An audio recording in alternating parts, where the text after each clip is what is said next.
ദൈവത്തിന് മഹത്വം. കർത്താവിൽ പ്രിയരെ, നിങ്ങളുടെ ജീവിതം ശൂന്യമായതും ഇരുട്ട് നിറഞ്ഞതും രൂപമില്ലാത്തതായിട്ട് തോന്നുന്നുണ്ടോ?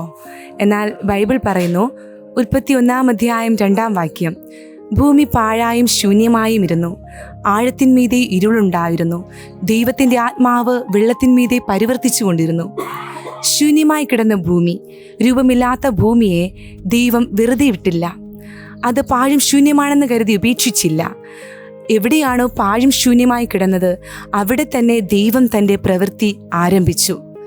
പ്രിയ മക്കളെ, നിങ്ങളുടെ ജീവിതം ശൂന്യമായി കിടക്കുന്നുണ്ടോ? ഇനി ഒന്നിനും കൊള്ളത്തില്ല, എൻ്റെ ജീവിതത്തിൽ കഷ്ടമാണ്, ദുഃഖമാണ്, പ്രയാസമാണ്, ഇനി എൻ്റെ ജീവിതത്തിൽ ഒരു പ്രത്യാശയുമില്ല എന്നിങ്ങനെ തോന്നിയേക്കാം.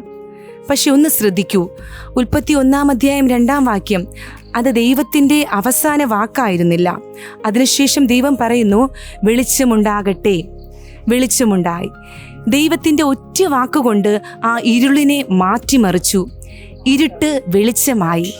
നിങ്ങളുടെ ജീവിതത്തിലും ദൈവത്തിൻ്റെ ഒറ്റ വാക്ക് മതി നിങ്ങളുടെ ജീവിതത്തിലെ ദുഃഖങ്ങൾ സന്തോഷമായി മാറാൻ, ഇരുട്ട് വെളിച്ചമാകാൻ, പരാജയങ്ങൾ വിജയത്തിലേക്ക് നയിക്കുവാൻ.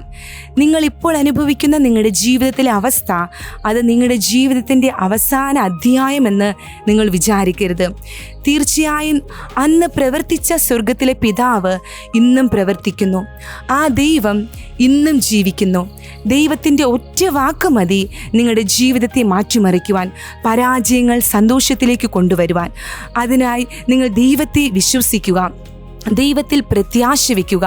ആ ദൈവം തുടങ്ങിവെച്ച ആ തൻ്റെ പ്രവൃത്തി തീർച്ചയായും ദൈവം അത് പൂർത്തീകരിക്കും. ആ വിശ്വാസത്തോടുകൂടെ എല്ലാവരുമായിരിക്കുക. ദൈവം നമ്മളേവരെയും സമൃദ്ധിയായി അനുഗ്രഹിക്കുമാറാകട്ടെ. ആമേൻ.